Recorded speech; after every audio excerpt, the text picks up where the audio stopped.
Assalamualaikum kawan Revidara, alhamdulillah kita jumpa lagi.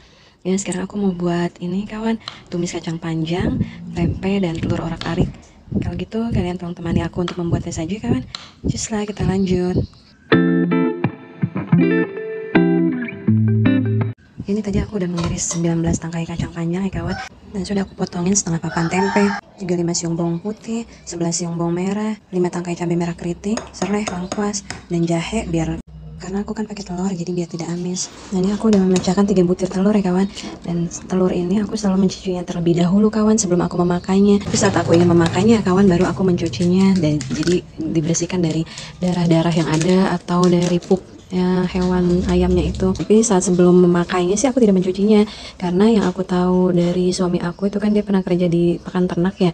Nah, itu dibilang sama pegawai peternakannya itu, kok bisa telur itu jangan dicuci kalau ingin disimpan, karena nanti kandungan airnya itu akan masuk ke dalam telur-telurnya itu gitu. Jadi itu akan menyebabkan cepatnya pembusukan dalam telurnya gitu. Jadi saat ingin dipakai aja baru dicuci bersihnya gitu.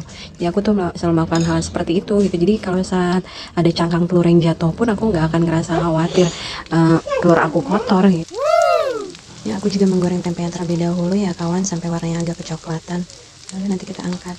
Ya, untuk bunda-bunda yang pernah hamil dan waktu ngidamnya itu sama seperti aku, lemah-lemah gitu, sampai nggak mandi, nggak bersolek, bahkan berhari-hari ya malah nggak mandinya, itu sama juga ya, kayak aku juga dengan kakak ipar aku seperti itu juga sama ya. Jadi mandinya pada saat setelah selesai dipakai aja sama suaminya ya, karena kita juga kan berpikir seperti itu, mandinya setelah itu kan. Ini aku menggoreng telurnya ya kawan, dikocok-kocok seperti ini agar menjadi telur orak-arik. Karena ini ya, kita melakukan kewajiban kita sebagai muslimah, yaitu setelah dalam keadaan hamil kan tetap aja harus sholat gitu.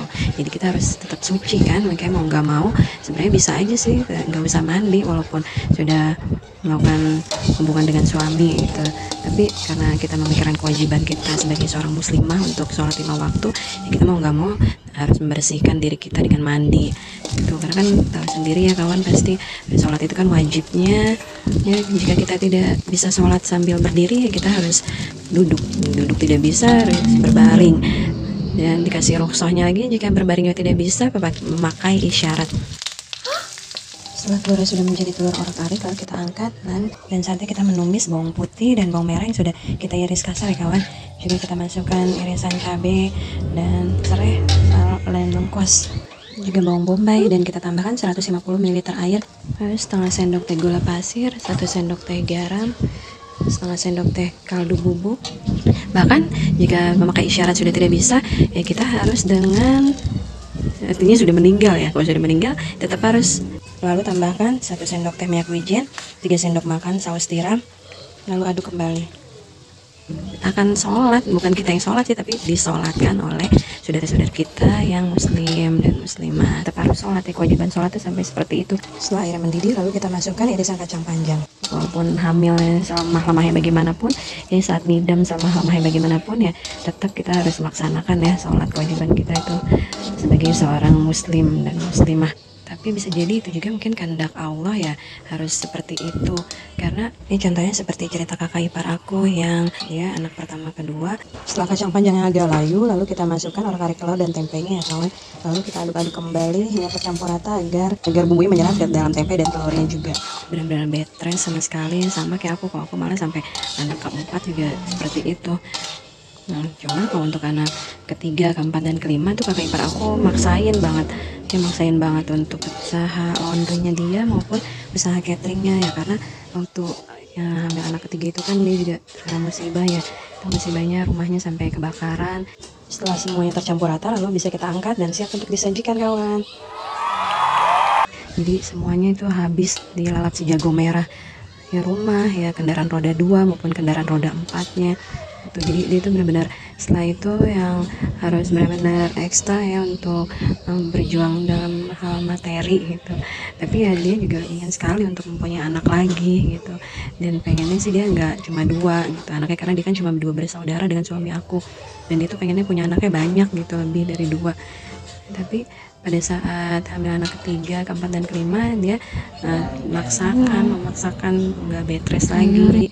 Ya walaupun lemah gitu tetap memaksakan untuk usaha untuk mengendarai motor ya. Coba dulu, bismillahirrahmanirrahim.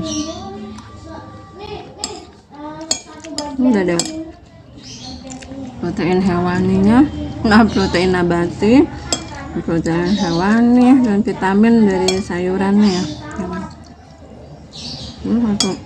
Sempit ya, tinggal karbohidrat ini nasi. Iya, jadi kakak aku itu tuh akhirnya dia tetap ya melakukan usahanya gitu, kemana pakai motor, gajuk-gajukan gitu, jadi tidak bed rest seperti dia saat mengidam anak pertama dan anak keduanya gitu. Dan akhirnya dia tuh ini mengalami keguguran gitu, anak ketiga keguguran, terus mengalami pengiretan. Kalian mau lebih pedas, pakai ini aja, cabai rawit gila ya. Cabai rawit keriting.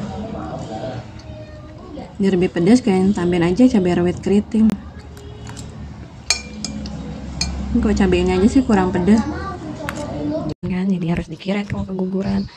Sudah dikiret, anak ketiga pun dia kayak gitu, tetap memaksakan karena kan emang ada yang bilang aku minum kopi susu abis lokal.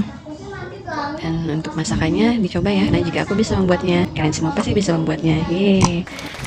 Ya, wassalamualaikum warahmatullahi wabarakatuh.